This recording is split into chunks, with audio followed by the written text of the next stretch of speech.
Hola amigos, ¿qué tal? Aquí de nuevo. Por fin hoy la última entrega de los nervios craneales. Porque son muy breves, vamos a abordar hoy juntos el 11.º y el 12.º, conocido también como espinal o accesorio, y el 12.º conocido como hipogloso mayor o simplemente hipogloso. También veremos una especie de resumen en breve de todo lo que tiene que ver con los nervios craneales y los reflejos que se generan en ellos. Realmente es un final bastante entretenido, así como para comprender todo lo de los nervios craneales. Vamos a comenzar entonces. Pues decidí colocar estos dos nervios craneales juntos, no porque se exploren juntos, realmente nada que ver, pero más que nada es porque son relativamente breves y bueno, para aprovechar el tiempo.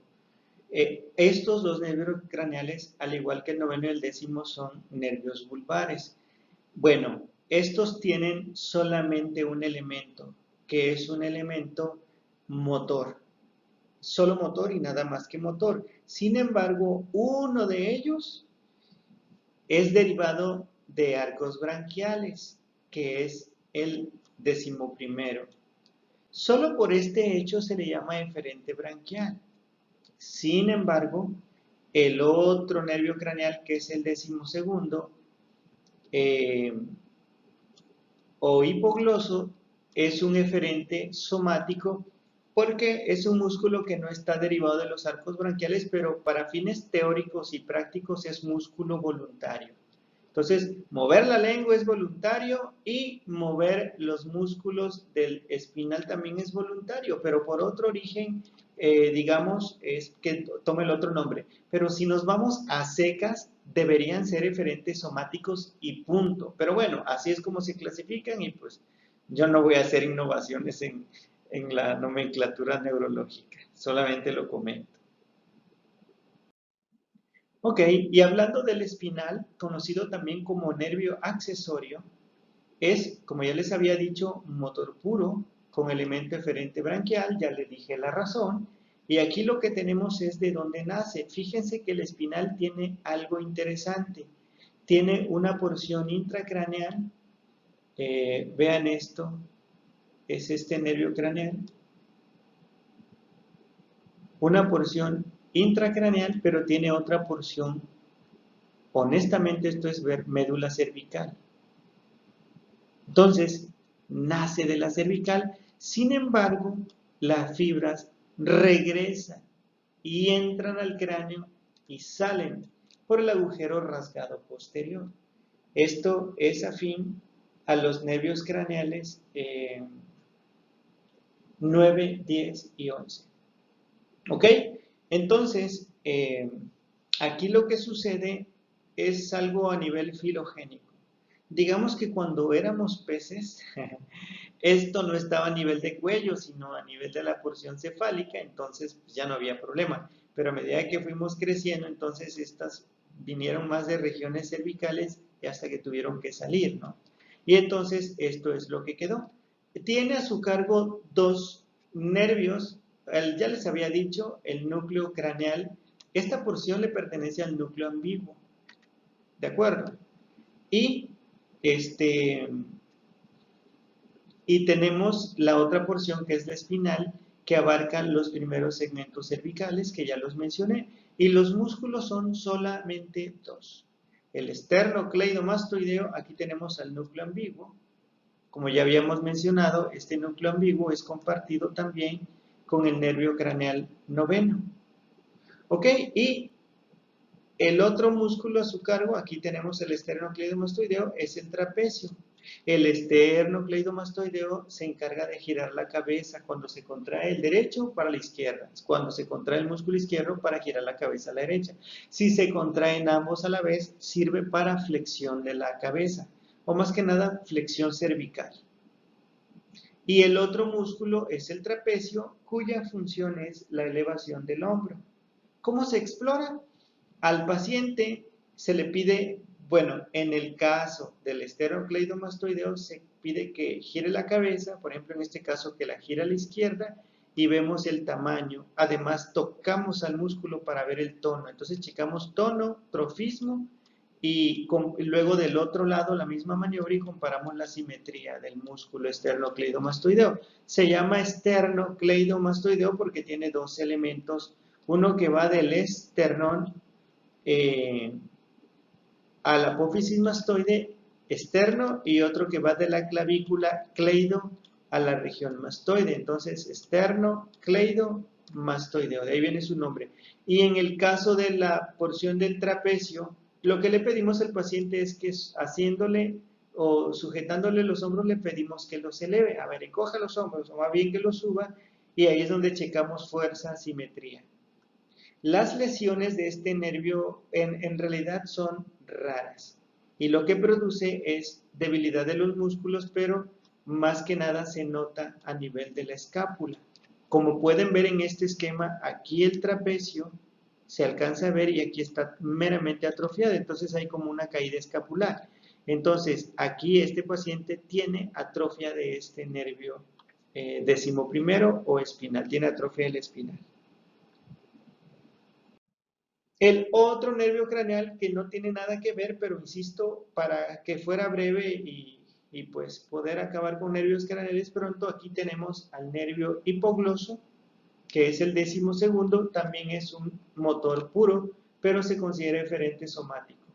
Y aquí tenemos, obviamente, de nueva cuenta, a un núcleo.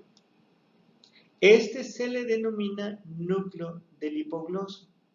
Este núcleo es propio y único y exclusivo del hipogloso. Entonces, tiene dos raíces diferentes para conformar el nervio, pero salen finalmente del mismo núcleo, que es un núcleo alargado, y va a todos los músculos de la lengua. ¿Y cuál es la función? Bueno, pues mover la lengua. A donde quiera que tú muevas la lengua, esa es una función del hipogloso indiscutiblemente. ¿Cómo se explora? Al paciente le pides que saque la lengua y te fijas en la simetría, que la lengua del lado derecho sea igual que la izquierda, que no esté arrugada de uno del otro lado, a veces está atrofiada y se llama lengua escrotal. Cuando hay una parálisis de un hipogloso, se arruga de ese lado y la lengua se desvía hacia ese lado. También al paciente le pedimos que empuje el carrillo con la lengua y nosotros oponemos resistencia. Esto es para valorar la fuerza de la lengua de un lado primero y después del otro lado.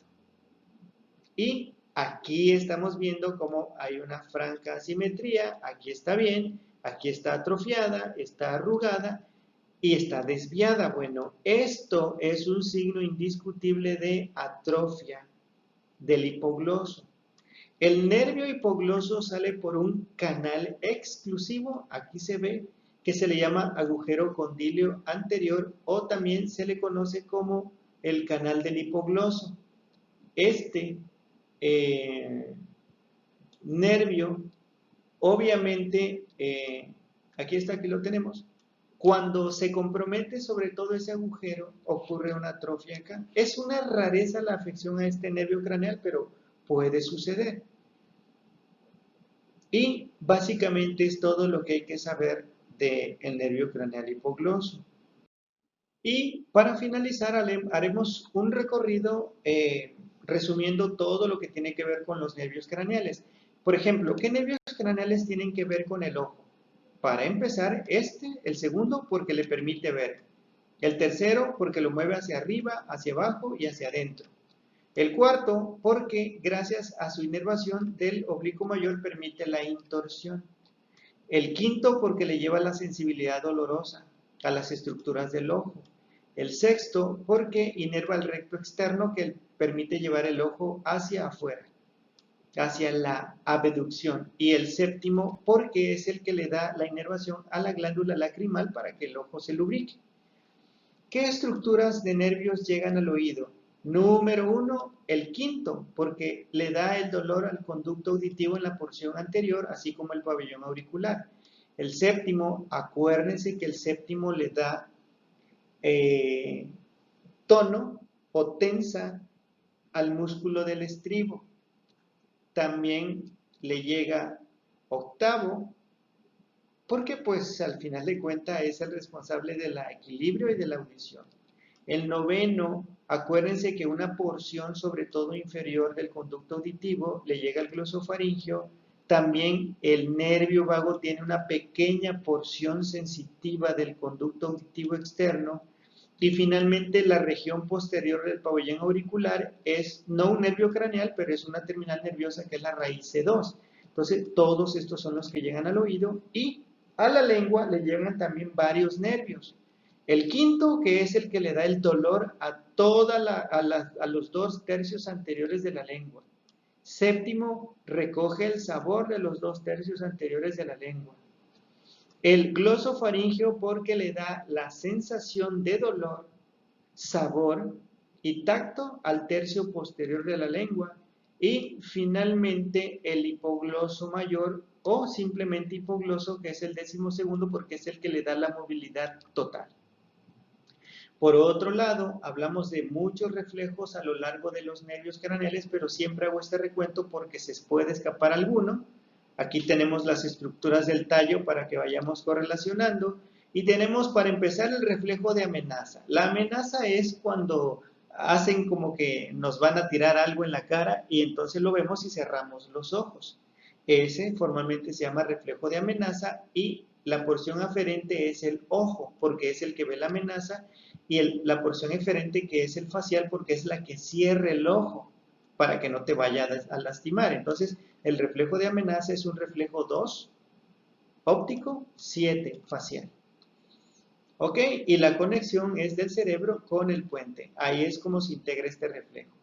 Otro reflejo es el fotomotor y el motomotor que hablamos ampliamente. El que ve la luz es el 2 y el que cierra la pupila es el 3. Entonces es un reflejo 2-3. El reflejo de acomodación, recuerden que es cuando vemos objetos cercanos. Entonces el que ve es el segundo y el que acomoda es el tercero. Así que también es un reflejo 2-3. Y estas son por conexiones de entre el mesencéfalo y el cerebro. Tenemos también otros reflejos como el estornutatorio, que ya dijimos que es muy complejo, que generalmente empieza por el trigémino, y el reflejo corneal, que es un reflejo donde tocas la córnea y al lastimarse cierras el ojo, es un reflejo 5-7. La maniobra de Foix, que produce dolor hacia el ángulo del mentón, del maxilar, y entonces también es dolor. Tiene un componente aferente 5 y un eferente 7, que es el que da el gesto facial, que este se integra con conexiones pontinas. El óculo cefálico, que es cuando giras la cabeza, que es un reflejo 8-3-6. Pido disculpas por el palito que faltó, pero es 8-3-6. Y el reflejo vestíbulo ocular, que es la misma cosa, 8-3-6. Acuérdense cuando colocas agua fría o caliente para generar un nistagmo. Entonces, finalmente al nauseoso, que es un reflejo 9-10, el deglutorio, que es un reflejo 9-10, y otro reflejo muy complejo, que es el reflejo tusígeno. Que bueno, entonces, aquí están todos los elementos, que tiene elementos pontinos, en parte por el quinto, y elementos vulvares, incluso elementos cervicales. Entonces, para simplificar, si una persona tiene comprometido el mesencéfalo por una hemorragia, un tumor, un infarto, habrá daño en el reflejo fotomotor. Si una persona tiene un infarto, una hemorragia, un tumor pontino, habrá alteración en el reflejo corneal, en la maniobra de Foix, en el estado de alerta, en la movilidad de las estructuras faciales, asimetría facial. Si tenemos un tumor, infarto, hemorragia a nivel vulvar, habrá compromiso de estos reflejos. Si tenemos, por ejemplo, un daño pontino, se comprometerá el reflejo oculocefálico, que aunque tiene elementos de acá y de acá, la desconexión entre los dos daría alteración de este reflejo.